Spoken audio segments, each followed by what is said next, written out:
Oh my God, talking about drinking, Dylan. Let's talk about a man who definitely used to get blackout drunk on a flight to Tokyo and then just start lariating the flight attendants. That's right. A man that everyone goes out of their way to tell you that he was nice, not in the ring, which definitely means he just beat the shit out of people and was full blind. Please welcome to the podcast the information that comprises the life of Stan Hansen. Also, one of the great types of wrestler, which are, hey, I'm going to do steroids, but I'm not going to work out, meaning I have a beer belly that's fucking jacked. He's Yeah. just fucking fat as shit. And whenever anyone I'm going to talks- disagree with you. Yeah. I don't think he did steroids. Here's what I think he did. I think he was really in shape for about 5 years of his life. And what we see is that in shapeness doing battle with not alcoholism, but chronic drinking. Like he goes Like the Road Warriors. Correct. Yes, he's like the Road Warriors. He's It's like muscle with so much fat.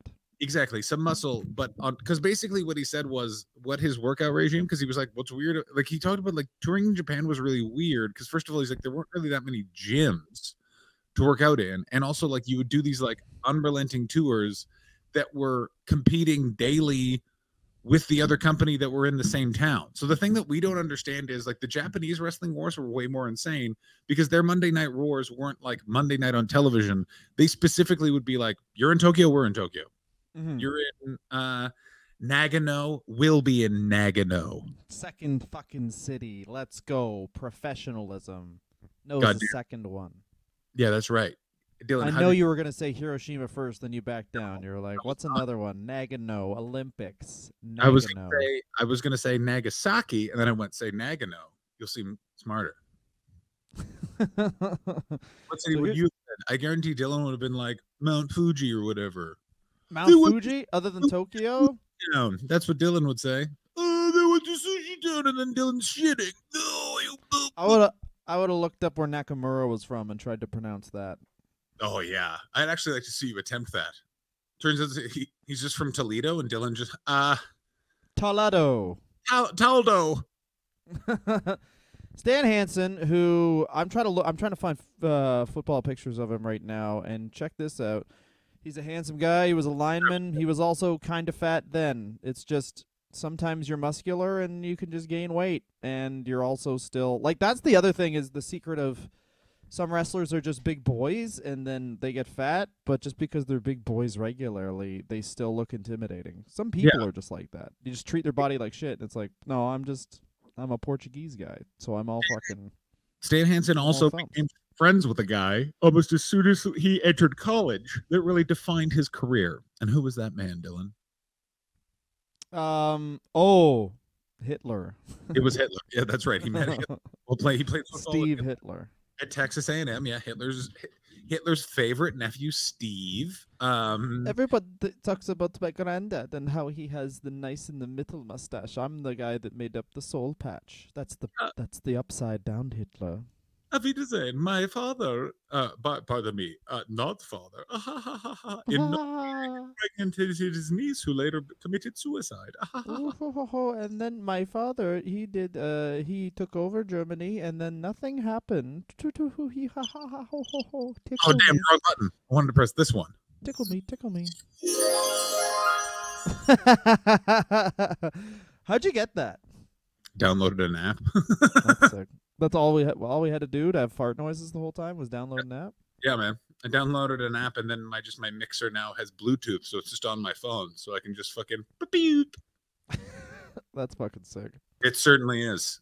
Yes, Frank Brody. Frank Poon Boozer Brody. That's right, baby. He fucking met up. That was his original nickname. Was Poon Boozer. That's right. Yeah, he was the Poon Bruiser, which is why he always held his hand like this, because he was like, I'm gonna put all five in your puss. All five. Yeah. You're gonna be so fucking dry. I'm gonna fuck your wife, and she's gonna be so fucking dry. Yeah, what's up? My name's Bruiser Brody. I was the first. Me and Stan Hansen were the first guys to figure out that in wrestling, if you're in the ring and just go, now we're gonna do what I want to do, they can't stop you. It's a crazy tag team that worked out, obviously, but like the joining of them is we're crazy guys, but it's like I'm a cowboy who's crazy and I'm a caveman who's crazy. Why are we friends? Shut the fuck up. I like that Bruiser Brody to me always was portrayed in Japan as this is an American man. You know what I'm saying? Like they were literally just like this is just a human man from America. Why is this is everybody over there? Everybody over there. Ah! Yeah.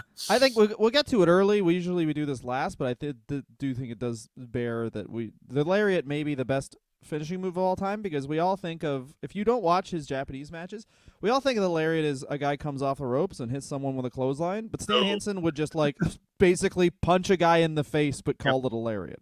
Yeah. So basically, there you go. Stan Hansen wrestling. I watched Stan Hansen's entrance into a match. Basically, I know where Paul Heyman got the idea for ECW.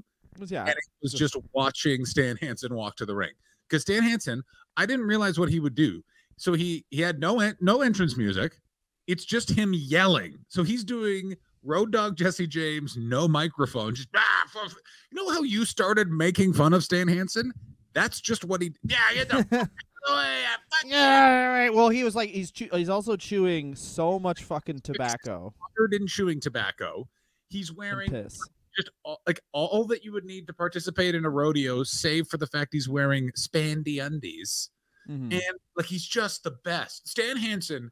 Well, the cowbell whipping the fucking rope around like you could not do this gimmick now because he just like literally is trying to kill people. He chases people. That's the other thing. He walks first of all because it's in that time of indie wrestling. It took them so wrestling is one of those things where it's like, you know what Stan Hansen is. Sorry to interrupt, but he's literally wrestling and screamers at the exact same time. You know the horror. Oh my god! The haunted house screamers. It's like and then you run from this guy, and if you don't run, he's going to fuck you up. Yeah, like what happens if he catches you? Well, he's drunk, so he's gonna beat you up. Yeah, his character is that you're dead now, and then in Japanese wrestling is run by some of the mafia, so you do disappear.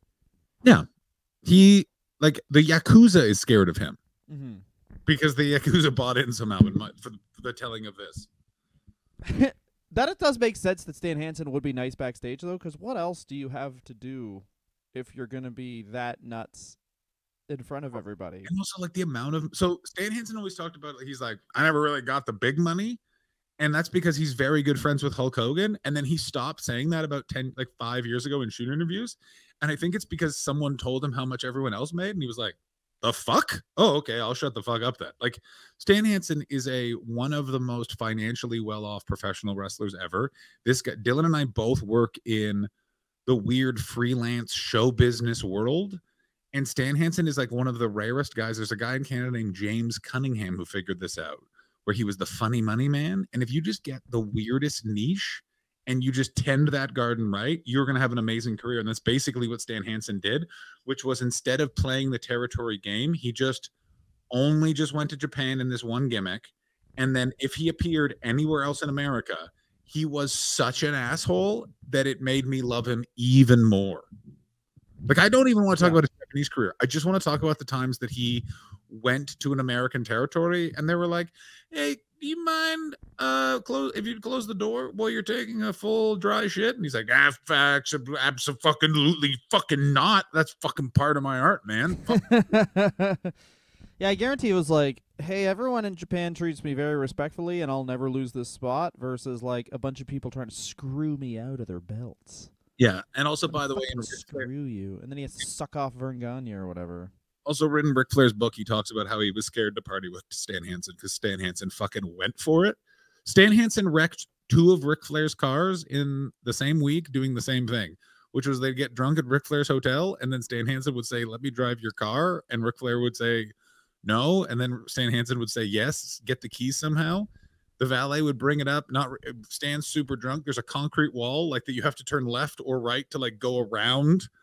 And both times Stan Hansen, blind, drunk, gets in the car, yells, blah, blah, blah, blah, and then just drives into a wall. That fucking rules. See, here's the financial responsibility there. It wasn't his car. Correct. That's correct. And a rental car. What do you mean you didn't get the full insurance, Rick? That's on you. I guarantee Ric Flair doesn't get the full insurance. That's right. That $20 I could save for saving money on the road. Dylan, you know how I get the rental car insurance every time I rent a car? I don't know. I do that. And the reason why is because 3 times I have seen when people just use their credit card and then show back up with a totaled rental car at the rental car depot, not understanding that you have to pay for the full car and then your credit card reimburses you in 6 months. And it is one of the great public customer service meltdown moments I've ever seen. I witnessed one on Friday in Wilmington, North Carolina, and it was truly spectacular. What do you mean I have to pay for the car? What do you think insurance is for? And I just heard it as I was walking by the rental center, and I just went, I know the problem that guy's having, and he's about to lose. Oh, it's so good. It is so good. Wait, so if you crash a car, you owe the money too? That's No, you don't. So if you crash the car, so you know how there's 2 types of insurance you can get when you're renting a car? This is very boring, but very fun if you don't do it. And you can buy the insurance from them, or you can just use your own insurance. Like most credit cards have rental insurance built in on the card. So most of the fine print of that is, yeah, they have insurance, but it's not like they'll front the money. You have to pay the money. If you total a car, you have to pay the money for the total car, and then the insurance company that is associated with the credit card can take I think it's maximum 2 years to reimburse you, and they can do a bunch of things to stop you get fully reimbursed. And no one knows this unless you rent a shitload of cars and have been behind the line of people dropping off a damaged car, not understanding why they're like, okay, now you give us 15 grand and then you figure out how to get the money back. And they're like, that's not how insurance works. And they're like, yes, it is. Delicious every time. Life hack: don't crash a car. What? No, that's also hack. If you have a rental car, it is your job to really fucking open that. Really? Oh no, 100%. Every time you stop it suddenly and you just put your whole body weight on the brakes. That you do. Of course, yeah. Yeah. I mean, and also, then fucking stopping. What I also like to do is I like to wrench the wheel when I stop too. That's not good. And then I fucking put a bunch of cinder blocks on the brakes. How many cars have you destroyed? I think I'm up to 8. Oh, but destroyed what? Through an accident or from just being a bad driver? Accident. 1. You've been in 8 accidents? I've been in almost 20 car accidents. Between bike and car accidents, I've been in wait. Oh, between bike. You added up the bike. If I add bike and car, that bike, the wheel isn't for you. Me and wheels are not friends. Do you have a rollerblade? I do, but it's attached to my truck. Yeah. So someone else fucking drives and you rollerblading by there. That's right. It's called road skiing. Oh, that's fucking sick. Anyway, Stan Hansen went to West Texas State where he played a little sport called football. John, what's football? Football is when a group of gentlemen get together and go, we want to give all these black people CTE and heart attacks on television. How do we do it? And they went, get me Roger Goodell. That guy will do anything for money. Wrong. You know what football is? They have a bunch of guys, and there's one cracker. Last one to jack off loses. They have the Super Bowl every year. I was also trying to figure out a fun lip biscuit joke because I got to tell you, really seems like a guy who participated in hazing, if you know what I mean. Another way is that's another thing. 90s hazing? Power. 90s hazing was just I'm not gay, I'm straight, but I'm going to treat everyone here like I am a gay person, and it's not for sex, it's for power. Welcome to hell. Yeah, I mean, in Canada, it was like, hey, man, congratulations. You worked your whole adolescence to be a good hockey player. Now you have to catch and fuck a cat. Yeah. Oh, that was a real one. They found out this guy. This whole team was like, no, you gotta fuck this cat. And people were like, I can get hard for that. I mean, I was at McGill. So in McGill University in Montreal, when I was in my second year at Concordia, they're rival universities. Ooh. It was discovered that there was a residence where people were being forced to just put hockey sticks up their bum just because they were at that residence. It had nothing to do with sports, and it was just that was Steiner Brothers fraternity. That's right. It was the Steiner Brothers house on right by. Oh fuck! I can't remember the name of McGill residence anymore. I'm sorry, Dylan. I'll just go. What was the? Oh my God! What do they call that? Oil change? Fuck. Oh, I don't remember the oil rigger. I remember the oil rigger. No, it's a wrestling move where you stick your thumb in a guy's butt, but I forget what it's called. Just to get the guy go and then you just advance positions because the guy's like my butthole. Anyway, the Steiners used to do that to jobbers, and then Kevin Nash rightly. This is the thing about Kevin Nash, where did he Did he ruin a lot of the careers of people that turned out to murder their family in WCW? Yes. But Kevin Nash also basically was like, I went up to the Steiners and I was like, you realize you're just like sexually assaulting all these men. I gotta tell you, And the Steiners like, no, it's a prank. Here's another prank. I got a car and I hit a guy's kid. Ha ha, pranked your kid. Here's another fucking prank. I did 9/11. I pranked 22 women and they blamed some guy named Sam for it in the 70s. Pranked.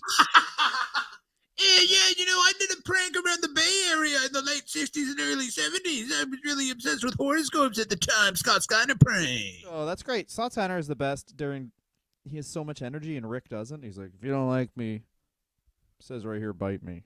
I'm not supposed to say it says right here, but it does. I just want to let I'm a dog, I lick ass, or I fuck. I don't know, man. Just want to let everyone know the reason why I want to have this match against my son is when he was 11, he sat in my chair and I told him I'd always fucking get even in that evening. I used to care about winning and losing these, but now I just like to get pinned because it's more like sleeping. Yeah, I just want to let everybody know, like, it's me. I don't actually know what my wrestling name was. My last name is Rick Steiner. Like, that's my whole last name. If you don't like me, I don't know. Can someone get my wife on the line? I forgot what groceries I'm supposed to get her for this. Hun, it's the dog face gremlin or whatever. I was just wondering. I'm so fucking tired, man. Scott just keeps on fucking going to Mexico and getting weird surgeries, so I have to do this. Yeah, fuck me, man. Scott thought a Shoney's was a strip club for kids. And when I know that you think that that's inappropriate, but he was like, nah, man, it's like all kids, the staffer kids, the stripper kids, the and then they show me, and no one else can go in there. And I don't know why I gave him seed money for it. So now I gotta fucking be a real fuck. Oh yeah, and Stan Hansen, 2 years. This is the other thing we've talked about on the show a million years. Injured, not very good at football, goes into wrestling. Those are the two things. Injured and not very good at football. Third thing is, immediately when he starts wrestling, he meets a funk brother. No, faces Bruno Sammartino because he's big. He doesn't wrestle that good. Neither does Bruno. He accidentally fucks up a. This is genius. He fucks up a body slam, breaks Bruno's neck. They say it was the lariat, and then he headlines MSG. Yeah, they say the lariat broke Bruno's neck. People who were into wrestling at that time talk about it. Like, people talk about Stan Hansen as being like, it was like if a horror movie was real. This is the weird thing about Stan Hansen, is Stan Hansen genuinely scared the shit out of people in the way that even Andre the Giant didn't scare the shit out of people. Kind of the equivalent of Jake with the snake and Macho Man is the best I can kind of sort of sense of people's vibes about this guy. Yeah, and he's the only guy you would like recently who would play a cowboy character, and you wouldn't think, oh, that's cute. That's a really like, oh, that's fucked. Yeah, he's very much like Yellowstone. They're really rebranding the cowboy. Yellowstone. You're watching Yellowstone? No. Me neither, but I got to tell you, it's a show that's definitely for us. It's just Kevin Costner driving around in a truck trying to save his land. Oh, really? There's apparently a whole episode where he just walks into a room and tells everyone to be quiet, and he sits there quietly, and you can watch him sit there being quiet while you sit there being quiet. Oh, it's just a moment of goddamn peace. Yeah, tell everyone you're watching a show, but you're just fucking taking a second. I realize that's what sports are now. Sports, there's so many people that don't like sports. They're like, this is just a thing that people can't talk to me when it's on. Everyone likes this. I'll like it too. That's so many things are just like, everyone likes this. I like it now. I wish I could like sports because you have such an advantage because you can just talk to people in cars. About nothing. Yeah, you can talk about nothing. I don't understand. That's what Adam Christie said about, very talented comedian Adam Christie said about our also very funny friend Bobby Mayer. Bobby Mayer does not like sports, so he would just have to talk to all these veteran, bitter comedians about their lives. Yeah, and me and Adam were like, yeah, the Leafs suck or are good. Or maybe they're going to be bad or good. Maybe they should rebuild. Whereas Bobby would be like, and then what happened with your dad? Oh, only fire? Only fire and hurt? Oh. Okay, but I just want to make something clear about Bobby, though. He would get in the car and be like, your wife seems upset. Is that because you're a bad husband? Especially that era. Oh Did yeah, you know this about? Dirty Bobby, pre-sober one Bobby. Woo! Take out your penis at an open mic, Bobby. You Take know it. what I'm realizing now is that Stan Hansen retired at 52, which now I feel like is young, especially for his style, where it's like, yeah, I got a big chest, you hit me, you got a small head, I fuck you up, and then I don't know, man. I guess we'll call it a match. Someone lies down, and the person lies down, covers the other one, and then it's over, and then we go get drunk at a place where you're not supposed to. Yeah, what's amazing? I mean, the craziest one is Mick Foley retired at 35. Of course, he came back a few times. Stan Hansen retired at 52, but this is the thing you have to remember is he made a fuckload. Like he had a guaranteed income. He was essentially the Andre the Giant of all Japan. And just and his entire style basically was like, well, he's not going to get hurt because like even a drunk isn't. You can't get hurt standing and throwing your arms. Except for the time he took Vader's eye out with his thumb. No, he can't get hurt. He can hurt other people. He hurts other people all the time. This is the other thing where it's like I watched that match where Vader takes Vader, and he goes basically Stan Hansen's like my bad and just lets Vader full punch him in the face for like a minute as hard as he wants. It's so fucking weird. That match is bizarre. He's like, "Oh, sorry, you can fucking annihilate." And the other thing is, Stan Hansen is legally blind, so he really can't see the punches coming. That's the other thing that's the craziest thing about this guy is this guy's legally blind and was legally blind for pretty much his whole career. And do you know they made a movie about his life? It was called No Holds Barred, starring Hulk Hogan. Go ahead. No, it's called Legally Blonde, but they changed it. It's when Stan Hansen becomes a lawyer. Oh my God, I would watch. You can't be a lawyer. That's it. You fucking got a dirty dick and you fucked a girl in the fucking pussy. You fuck her in the ass or else you're a pussy. Lawyer, is it because I don't know how to read? I can read. It says little fucking girl on your dick because I wrote it there with a pen last night because I was in your house. Stan. How many men let you watch them pee because they think that's what you want? What? Case dismissed. I'm the judge. You can't do that. Yes, I can. Your Honor, you win. Recognize this court. I am an American man who earned a lot of money in Japan. I can only be tried in Taiwan. How about this? Worked a lot of time in Japan, never been to Thailand. So who's trustworthy? Yeah. Oh my God. I gotta say this: the fact that nothing untoward has come out about Stan Hansen really speaks volumes about this man's character. That's a place you have to go in your 20s if you're white. Thailand. You do not have to go there if you're. No, I mean that's your window. Oh, that is your window? Yes, you do. You 100% do. You hit 30, you're like,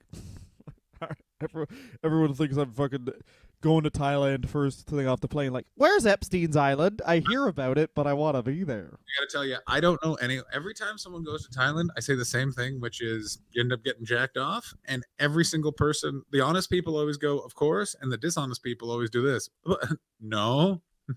I had a friend who was a very nice man, but his parents worked overseas. I forget what their jobs were. Anyway, he lost his virginity in Thailand at gunpoint.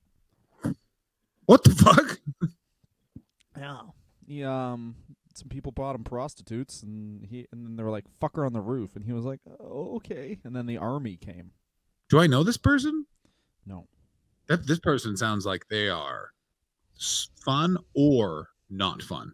Yeah. He just like started, his dad was a musician, and unfortunately he made friends with his dad's friends, and his dad thought those guys were normal, but it turned out they were the type of guy to force his son to fuck someone on a roof. At gunpoint. That's I got news for you. Well, the gunpoint came when he was having sex with the woman on the roof, and then the army came, and then they pulled their guns on him, and then they held him captive for a while but obviously ransom for the parents. I gotta tell you, that's hot stuff. Try not to nut. Try not to nut challenge. The army has a gun on you. I gotta tell you, it has to have been real fun. Like 7 years later, just trying to have regular sex with someone. He's just like, so when do you he didn't do that. Oh, I don't think he did. No, I think he He didn't do that, John. No. no, I feel like He he smoked a lot of weed and and he's a cool guy, but like he's like, yeah, man. Every time someone shows me their boobs, I get terrified. It's this smooth southerner. It's like, actually, I'm what you call terrified of all intimacy. Pardon me, ma'am, while I cry in the corner, that's because the guy that would have loved the UK. Actually, I'm not here to touch anyone. And they're like, oh, we always weirdly for a country that portrays itself as so non-sexual that is actually so sexual. What they're really looking for is someone who doesn't want to have sex because they are always trying to bang. oh yeah, turn the lights off. I don't do kissing. I just do the stuff that's illegal.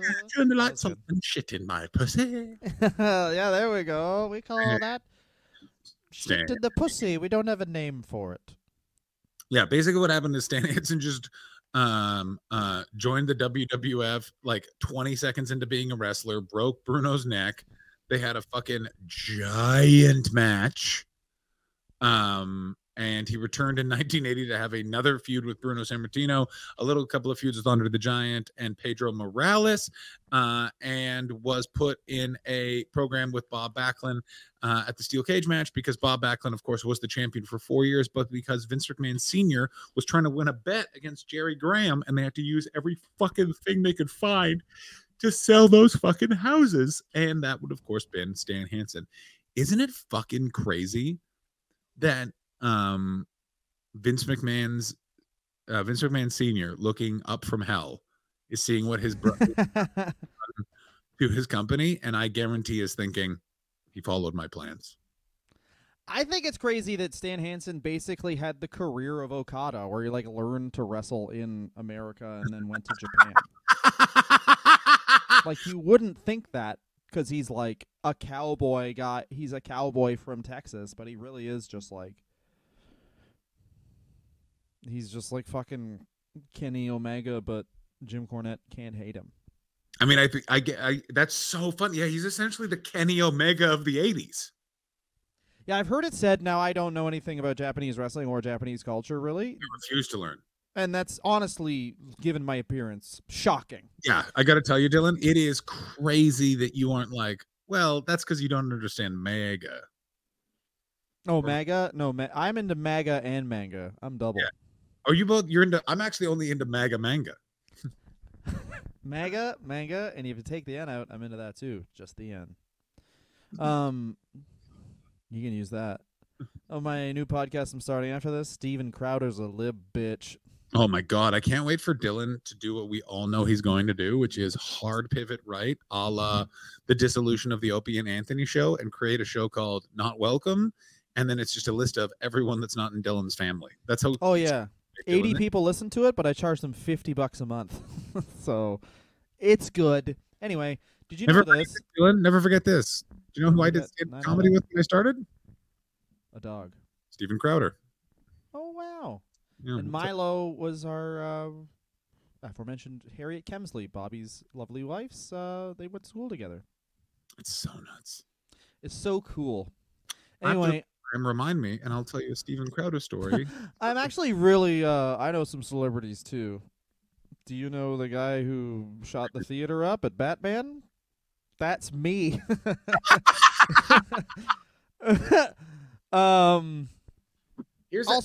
Wait a minute, just one sec. Dylan, of all my friends that have had mental breakdowns in the last 2.5 to 3 years, I never thought Dylan was going to be one of them. That's the one thing I will say to Dylan. We'll see. I mean, I'm on. Oh, it's gonna be big, baby. It's coming. But yours was. I always knew that one day you're just going to snap, and I'm just going to get a call from your wife, and it's just going to be like it's happened, and I'll be like, I understand. And I'll just fly to Ontario and be like, where is the path of destruction? And then they'll sort of point to where I hear grinding and smashing noises. And I'll just be like, hey, buddy, what are you doing? And you're just setting a school on fire. And you're just like, I just got to do this right now. Here's how you know Dylan's panicking. He's staring at UFC information on his phone like he is trying to fucking untie the Gordian knot. You just need a second. And you have to look at a phone. You can't just stare into the distance. That's why phones are the best. I completely agree. I completely agree. Do you remember how intense the tube used to be in London? Oh, you didn't really live there pre like the total adoption of smartphones, but it was just like you'd get on there, especially late at night, and it would be 40 people, no headphones, silently staring forward, and you're like, I think if I say the right thing, I could get everyone to kill each other or piss. Who was Oh yeah, that would people just read books. People I read books on the subway. I made notes to myself, which made you seem insane. Like I have a list. I'm just acting out this list. I have a mist. Ooh, yeah, I forgot to turn off my notifications, so I'm just getting weird messages. And they're increasing. Are you around? Call me now. Oh, you want bitch. I'm fucking kind of talking about Stan Hansen. you Actually, want 3% of this has been about Stan Hansen. and the rest of it will also not be about Stan Hansen. So Stan Hansen's in Japan. I assume he is being Here's very. the thing: we don't know your weird Japanese feuds. I don't know. So anyway, there was some fucking old panties that they assume were the fucking Triple Crown back then. Yeah, Giant Baba's wife saw Stan Hansen. Yeah. One of the best fucking Dance Dance Revolution matches you ever saw. Oh, There you go. I'm not even using current hurtful stereotypes. guys, I don't know if you remember the 2000s. I'm working this on as a bit, so if you see me do stand-up comedy, this may be a bit by now, but I am obsessed now with the decade of the 2000s. What happened in the 2000s? It was 9/11, we invaded Iraq, and the Paris Hilton sex tape. Like nothing happened. We had such wide jeans, everyone drove a Hummer, and it was so nuts at the end of it, the Americans elected a black man. That was pretty much the. I mean, it was 2008. That was 2008. It was right at the end. I mean, it was the financial crisis happened. Everything was too good. We ran out of ideas. Everyone complains about not everyone. Some people complain about how woke everything is and how okay, we're gonna have a non-binary guy with a show now. You guys don't remember what 2007 art was like, where it's like can a white guy do reggae and punk at the same time?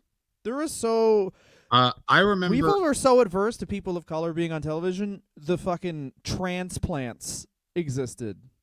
It was like just some punk guy, and then Travis Barker and rapping. It was like everyone who bought that record should have been fucking gassed. I remember a lady that I really wanted to see the jugs of was talking about the transplant a lot when I was 16 years old, and I really wanted to see her jugs. I should say that 16 years old, talking about the transplants, the people who like the transplants generally, I should say this, are successful now. Because all the people I know that really like the transplants have great lives now. Because it's music that you don't buy that album and you don't put that you're just doing stuff. You're not really you're not critical or angry or a shitty person. Like, you know what I mean? Like, I'm a critical I'm gonna say this. Pud.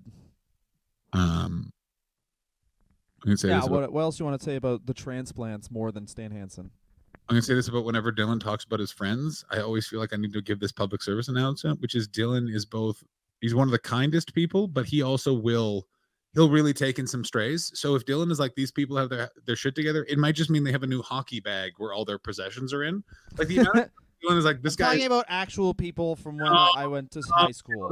Still does not count. Still does not count because you are the Lord Mayor of like, this guy's great. And I'm like, that guy's carving a swastika into his arm. And you're like, oh, well, I guess he can't be our sound man then. You can. Yeah, I won't tell anyone. I've been at those meetings. So let me ask you this about Stan Hansen. How long do you think it took him to realize that Japan did not speak English? Because I guarantee he still thinks that they only just speak English. Hamburger. Or imagine if the even scarier thing is that Stan Hansen immediately just adjusted perfectly. Like he was just like, he landed and it like turns out he'd like been studying the Japanese language for like 10 years and he just immediately knows all of their culture and ceremony. He probably just went to Japan and then basically played his character for a long time. And that is the other thing about wrestling. It's like people they'll just set you up with people that'll just basically do all your communication for you. So did WWF have the deal with All Japan or New Japan? It was New Japan, right? It's All Japan. It goes back and forth. He That's goes so back, that's so interesting to me because I was just trying to figure out why, and it's very smart of Stan Hansen to be like, he goes to Japan, he has a match with Andre, everyone loves it, he slams Andre. That's the other thing. He fucking easily slams Andre. ah, Yeah. I forget that Stan Hansen's on the list of like Hulk Hogan's not the only one who slammed Andre. A little bit. Stan Hansen, Harley Race, and Hogan, and this is the other thing is that he comes over, basically sees, oh, I'm doing really well in Japan, and stays. And it's the ultimate, like, he's just going to go where he's successful and not force anything. Like, I've so many people, like, I guess this is a weird thing, but like Bill Hicks was big in the UK and then just was like, I'm coming back to America.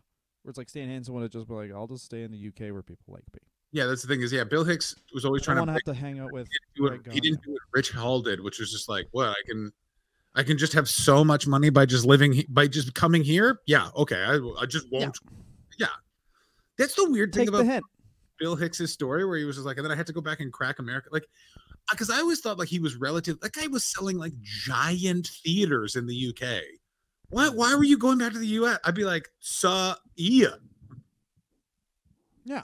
And then you're this cool thing where it's like, why is this guy? Maybe we don't get, instead of just, but whatever. Anyway, but this is the thing Stan Hansen does. The whole reason I brought that up was that he takes the hint and he's like, all right, I live here now. And then comes back and forth to see his kids. Back and forth all the time to see his kids, who I assume he doesn't really like or really likes. I think he likes. I think he's he likes them. You want to believe he's a good person, but I mean, basically just living in Japan. You probably have to really bet against that. You got the kids, right? Actually, I clicked. Didn't hear the end part. Yeah. Hello, son. Man in accent. Stan Hansen still thinks it's his son. Speaks for 15 minutes. Listens to this person not once. Hangs up the phone and goes, "That was a great Christmas," even though it was March. I'm gonna go pretend I don't know a sink isn't a toilet and shit in one. Ha ha ha. Sir, that isn't konnichiwa. I was in. Oh, hang on. Woo! That wasn't the sound effects, buddy. That was a real one. That was a real one from the butt. So, oh shit, it smells like dead things. The New Japan working relationship with the WWE is New Japan. All Japan was NWA. He's first working with New Japan, starts wetting his whistle for Japanese wrestling, moves over to 1980 or 81. 1981 to all Japan. He he is the only person I believe that's pinned both Antonio Inoki and Giant Baba, which is nuts. They really put everything into him. Like, he was kept so strong that later on in his career there was literally the gimmick that got Kobashi over was he can't beat Stan Hansen, and Stan Hansen basically beat him in every match for like 6 years. That's so nuts. How do we make this guy the biggest star in our company? He can't beat one fat guy. And it's like also one of the first moves that truly is from anywhere, the lariat, because it's literally like Kobashi will do every finisher he's ever thought of for 20 minutes. Hansen kicks out at 2, and then Hansen just goes like, and he's dead. Question: is there anything better than a finisher like that? The lariat, the RKO, that kind of like it can happen anywhere. The lariat's dope because like most wrestling finishers, I was thinking about this. I think the key to a good wrestling finisher is even if you could never do it to someone, it either A has to look like the RKO looks really cool because Randy Orton, the secret sauce, and if you watch the Diamond Cutter and then you watch the RKO, the secret sauce is Randy Orton's just so incalculably more athletic than Diamond Dallas Page. And the way that he really kicks that across, and it's weird that Diamond Dallas Page never figured that out, which is spread your body out. It looks so much more insane if you run and jump. He can't jump. He can't. He doesn't have. I mean, that's true. He's 41. People forget this. Randy Orton's like original finisher or some shit was like in OVW was a drop kick, and he would land on his feet, and he's 6'4". I don't know how Bob Orton must have just slept with a member of the U.S. Olympic team at Well, I some think point. also the difference is also like Randy's a leaner. Randy's also He Bob smokes Orton. cigarettes and takes care of himself and wasn't Yeah. just in nightclubs. Also, did you How would I see? get into wrestling? Are you familiar with fentanyl? I invented it. Did you see all the people that are now just going through Randy Orton, like the tweets Randy Orton likes? And I got to tell you, I love the wrestling internet community for no other reason that they are continually and constantly shocked that Randy Orton is a bad guy. Like every single time, like it's just like I Yeah, can't believe like Rand. And I'm like, guys, you don't even fucking. I've known so he many guys hates who are you. like, yeah, he fucking. I guarantee Randy Orton when he retires, he will not appear at the Hall of Fame unless he needs money for the many divorces he had. Like Randy Orton's not going to AEW, and if he did, No, he's a company man, and the smartest thing in the world is that he's not on TV regularly while this Vince shit's happening, because he would just definitely be like, they wanted it. I Or, like, guarantee something that. more damaging than that. I guarantee the reason why he's not on TV is when Stephanie was made the CEO, he started throwing up. Like he was.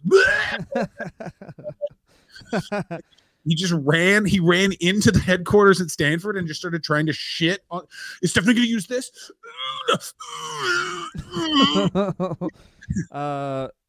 What the fuck were we talking about?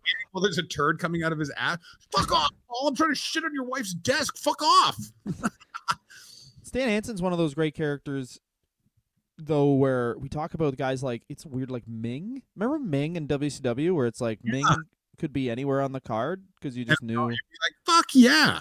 Wrestling doesn't have enough like just straight up broad chested men who don't go to a gym anymore. You're right. It's just Eddie Kingston.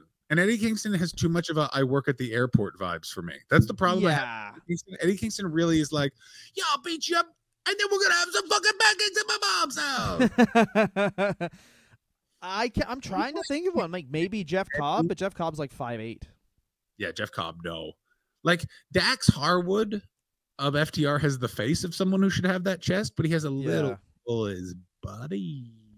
Dex Harwood has a big upper body and then teeny little legs, unfortunately. Oh my God, yeah, he really is a living. He's a living proof of a joke that a person who was really taking a sharp turn used to have, which is I have a really built up upper body, but I keep skipping leg days. So when I wear blue jeans, I just look like the genie from Aladdin. I think that that Stan Hansen was one of the better tag team wrestlers of all time, even though we don't really think of him that way, just because Japan, like All Japan, New Japan, had this great way of basically being like, yeah, he lost some matches and now he's in a tag team again. The other thing they do is only in the late 80s and 90s does he really become a single star. That's really interesting. Yeah, like he's sort of this attraction. He's paired with Bruiser Brody. They're these kind of like wild man, versatile portion of the card. Mm-hmm. And it's basically as because it's Brody's going to Japan less and less. Stan Hansen's still there, so they're transitioning to it being more and more Stan Hansen. I think also the Funks had left at this time, or that could be. That's definitely it. So that's definitely it. You're talking about he takes the Funk spot, and he's like a different version of the same thing, like, you know, dudes from Texas. And the other thing is, by the time he gets that big push in Japan, it's like Kobashi and Masawa and these guys are like, they're in their prime. They're like in their mid-20s, so it's like them wrestling themselves, which is why all the matches are, I'll do every single move I have, and then Stan Hansen will just flail and kill me because we need the heat, but Stan Hansen is like, he's good. He's a very good wrestler because he's been wrestling for a long time, but he can't really move that well. Do you ever think about the weird situation that all of these guys kind of have, which is they are portraying like they're rough and tough working class cowboys, but they're all like college graduates who are like from like the like. I always think about this like the Funks are like, oh, they're crazy, and it's like, yeah, they're crazy. They're products of inherited wealth and probably never need to work a day in their life. And like Stan Hansen is like, he's this clean cut man from like suburban Texas who just made a career of going to Japan and convincing people that thought that he hated them that he was gonna fucking kill them. Yeah, it would literally be like if I had a cowboy character, because it's like, oh, he's from near the country, but not at all. He's from the suburbs. Most of his eating was done to Harvey's and as a child, but near people that have farms. Yeah. You do not want to see how big the Bass Pro Shop is in the town that Dylan comes from. He's near a bunch of 24-hour Good Life Fitnesses, so Yeah. he had a weird upbringing. Yeah. They used to be a good mix of Good Life and Extreme Fitness, but Extreme Fitness was purchased in the mid 2000s. So Stan Hansen in Japan, very good worker, respectful. Woo! Woo! Knocks out Vader's eye and lets him just punch him in the face for a while. Stan Hansen in America, basically when Stan Hansen is visiting his kids. This is what I want to talk about. Yeah. This is the best time. Which time do we? Let's talk about him in AWA. He goes to the AWA, and Vern Gagne was like, "I would like to win an argument with someone who doesn't like to lose." And then they were like, "Well, let's get Stan Hansen in here. That guy's belligerent." And boy, oh boy, does Vern get made an ass of. It is clearly like a last-ditch effort move because he's like, who else can we get in here who doesn't know that I won't pay them yet? Stan Hansen. Yeah. Stan Hansen figures it out so quickly and is like, "Oh, cool, this belt is mine." Yeah, so, and doesn't care. Yeah, they put the belt on him. They're like, "You have to come back and defend the belt." And Stan Hansen is like, "Says who?" And then they were like, "Us." And he's like, "You're not paying me. You've lost your power over me." And then they were like, "But do it anyway." And he was like, "Okay, I'll send the belt back." And he ran over the belt with his fucking truck. Yeah, and also when you're freelance, which sounds silly to put a word on wrestling like that, but when you're freelance, like Hansen was during this time, all the guys who like actually would still work are beholden to like that work. They're like, okay, well, I don't, the AWA doesn't really pay me, or like, maybe payments are on and off, but I need these gigs for like the 2 months of the year that they. But it was like, I don't fucking need this ever again, so he just fucks and runs it over. And well, I also think that it's also the beginning of all those old boys had really controlled, and I do hate the phrase "the boys" because it's very like they're little babies, but like it's also the beginning of the people that owned and operated territories did have this sort of like Duke like this the fucking feudal system. And Stan Hansen is kind of one of the first guys that breaks it, where it's like, "Well, don't you want to be the champion?" And he was like, "No, I want to be paid." He did the smart thing, which was, maybe this is why, I don't know why.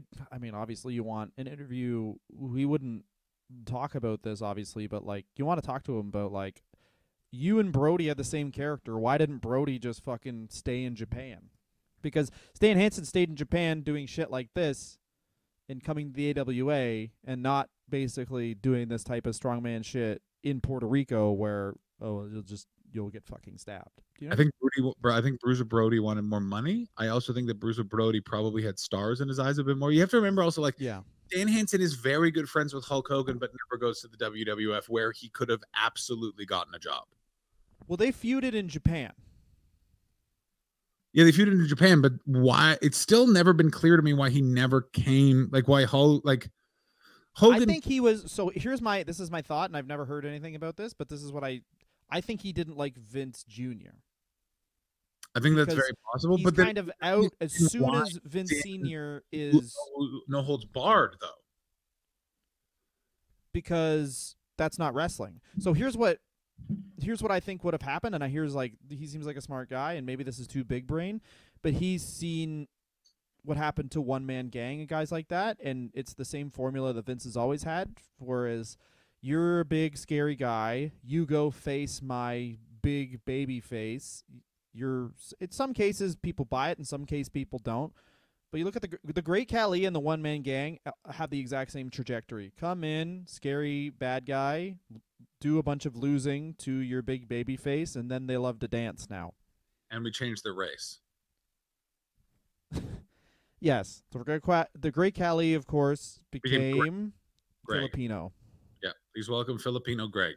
Yeah. They were like, hey, it's Filipino guy. Maybe he can fight Manny Pacquiao. That's what they wanted. And it was the beginning of Jim Ross's severe decline, so he just never stopped calling him the Great Khali, and every time Vince would just go, "God fucking damn it, Jim." Khali. Oh, no. Oh, no. Please welcome, it's Brian Daniel. Ah, shit. Fuck. Anyway, but I think that's what it is. It seems like he maybe doesn't have a good working relationship with Vince Jr. Because also, like, he's not going to be allowed to, like, just fucking hit anybody in the WWF either. Or is he? You think Stan Hansen just fucking took the Ultimate Warrior's fucking head off. I'd love that so much. I think that would be so funny. It's just, well, how did the Ultimate Warrior die?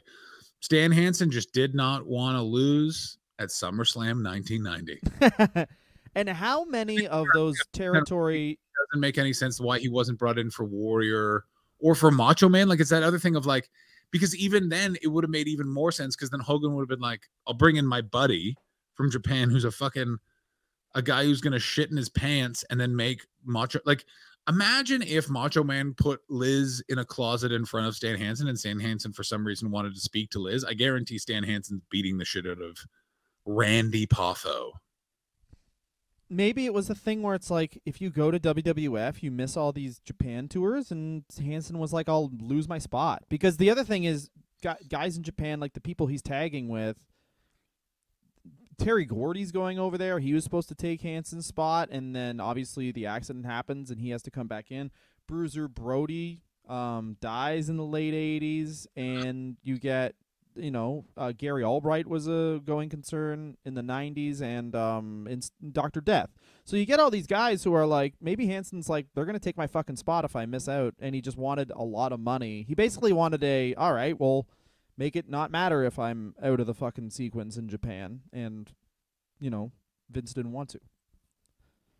Yeah, it will be a question that we'll never get the straight answer, but it's one that's always fascinated me, is the lack of Stan Hansen. And I think that you're probably absolutely right. My other question, it's very interesting, is he again briefly goes to WCW in the 90s, and this one I've never understood of why he would. They could pay him fuck off money. Yeah, that's what it is. It's Kip Fry time, isn't it? So yeah, come get some fuck off money. And also, Stan Hansen never changes. There was also a working relationship with Japan in WCW, and he never changes his fucking style either. He's just going to beat the shit out of Lex Luger too. And he does. Yeah, basically, what's funny is it's WCW kind of gives him the Bruiser Brody gimmick of just beat the shit out of Lex Luger if you could.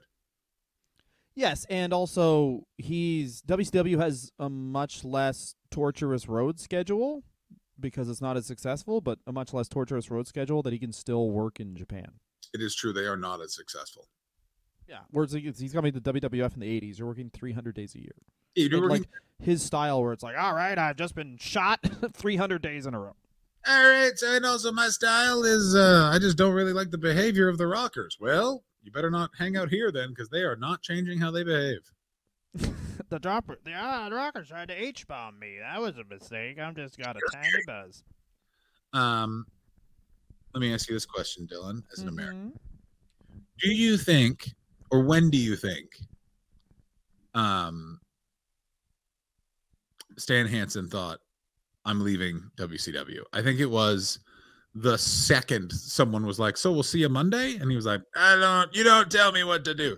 The weird thing with Stan Hansen is he has a weird fucking thing with authority, which is so weird for him being a wrestler and an athlete, because it's all about just taking instructions from authority. But the other thing that he just constantly, like, he's got the thing of like, he just doesn't like being told what to do, so he just reacts, which kind of happens in the AWA, which he regrets. And then he fucks off just sort of for no reason again from WCW. And I think it's just because he's like, I don't want to be told what to do. The motherfucker goes to ECW, which is even crazier, in 93, defeats fucking Jimmy Snuka, and has some like really weird matches with all the people that are in ECW at that time. Road Warrior Hawk only, smoking crack in a cabin outside of. Yeah, I mean, he gets for a second ECW because of the Heyman connection from WCW. Of course, yeah. Heyman can just be like, "Hey, would you come to this company?" Oh yeah, and then he of course heads right on back to All Japan Wrestling throughout the 90s. Yeah, here's where you get like what most people think is the greatest wrestling of all time. Like, he's a definite player in the Misawa, Kobashi. Oh my God, who are the other guys? Never mind. Akiyama. Later, no, that's Noah. Anyway, you know what I'm saying. Hawkfield. Don't forget about Wolf Hawkfield. Yeah, Wolf Hawkfield was who I was looking for, actually. So, Dylan, were you trying to find the name Wolf Hawkfield? I was honestly only going to talk about Wolf Hawkfield for the rest of this. Wolf Hockfield, may I just say how porno didn't get that name first, I'll never know. But yeah, like he's in there. Also, you get some great Dr. Death matches as well. But I mean, Stan Hansen really is just like in the 90s, which is I'm trying to think of a guy, maybe like Mark Henry. I know that sounds weird, but like Yeah, a guy I know. who like physically was deteriorating, but then still having great matches, especially singles success. So here's what I think it is. I think that age really helps these bigger guys because of their style is very specific, and they kind of need to learn the way they do it for the first sort of 10 years of their career is it's just everyone else is pretending and they're just hitting you for real. And then they eventually learn how to do it to make it look like they're beating the shit out of you, and then not. Yeah. And then they age again, and then there is some perceived inability to see them as weaker than they were. So the other thing that is interesting about Stan Hansen sort of throughout the 90s is he is sort of like the Giant Baba is fucking failing and flailing at this point. This is, oh no, wait, there's after that. Pardon me. The 90s is still a big period for All Japan. My theory. Yeah, 90s is like the biggest period in All Japan's. Yeah, what am I fucking talking about? I afterwards. Talking about you pooter, it's fine. No, I mean, but it's also very possible also that Stan Hansen also I think just recognized that Giant Baba took care of him, because the second Giant Baba dies, Stan Hansen's fucking out of there. That's the other interesting thing. Mm-hmm. Which is everyone leaves. I thought that's not true. Don't 4 people stay or something like? There's like but no, Hansen's one of the people that stay. But are we talking about when Baba dies? Because there's the Exodus. When is Noah? I always get this confused because there was an Misawa takes everybody and forms Noah. This much I know about Japanese wrestling. And when is Giant Baba alive when Misawa leaves? And no. Okay, then I was confused. See, I thought Baba was alive when Misawa did that. That makes way more sense. No, okay. Daddy's away, so the boys will play. Daddy's away, so it's now time to form a company that's named after the guy who built a boat. Yeah, exactly. Everyone on the boat, which they do get on the boat. John, what's your favorite thing about Stan Hansen? And you can't say his hair. It's hilarious. I like his promos too. Just a guy yelling. I like his promos. I like how he sells. You know where Ute came from? Where he yells, Yeet. Mm-hmm. It's from Youth. He was originally a young wrestler. The first angle he did in Japan, which is where he got that, was he was one of the young wrestlers, and all the old wrestlers were trying to hold them down. Mm-hmm. And he went, Youth. And he yelled Youth.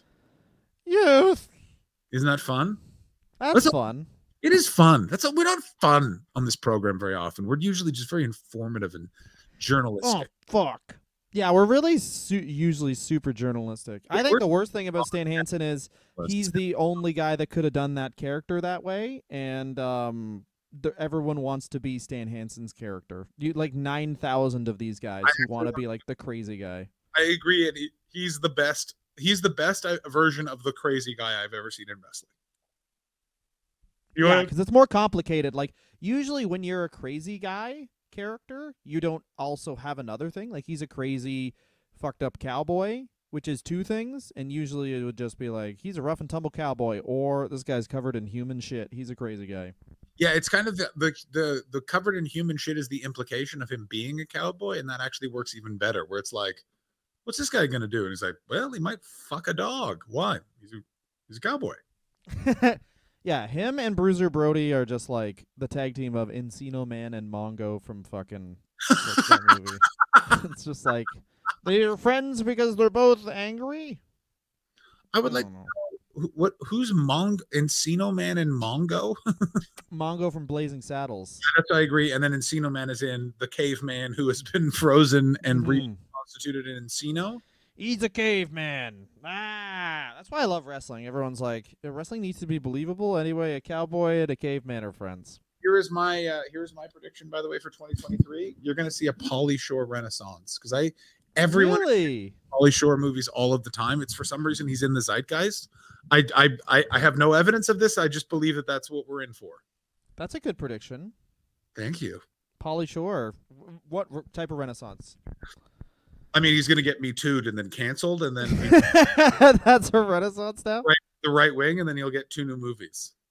He talks about Sam Kinison a lot, and no one knows what that is. So I don't know. He'll just start talking about how he hung out with Sam Kinison, and everyone will be like, "All right." I hit the button by mistake. Here's the thing with that, and well timed. Sam Kinison this is weird because in Canada we assume everything that American has we are aware of because our cultures are so closely linked. But there's a bunch of things that are way more popular here that are just not popular in Canada in weird ways. And Sam Kinison is one of the, like, you hear about Sam Kinison and like he's referenced way more here than he was in Canada. And here is why. He died in 1990 or 1991 and was very much a HBO MTV comedian, and Canada did not have those things. And then he died, so we didn't have the carry forward of him just being around and our older brothers who were Gen X and sisters telling us about it in the way that Andrew Dice Clay was. So know that, I was Dylan. just saying that it was 33 years ago, so like children Oh, don't know who it is. oh yeah, children don't. Yeah, but that's not his audience. Pauly Shore. I also will tell you this about a comedian. I'm a comedian who travels around in the U.S. Let me tell you something about Pauly Shore.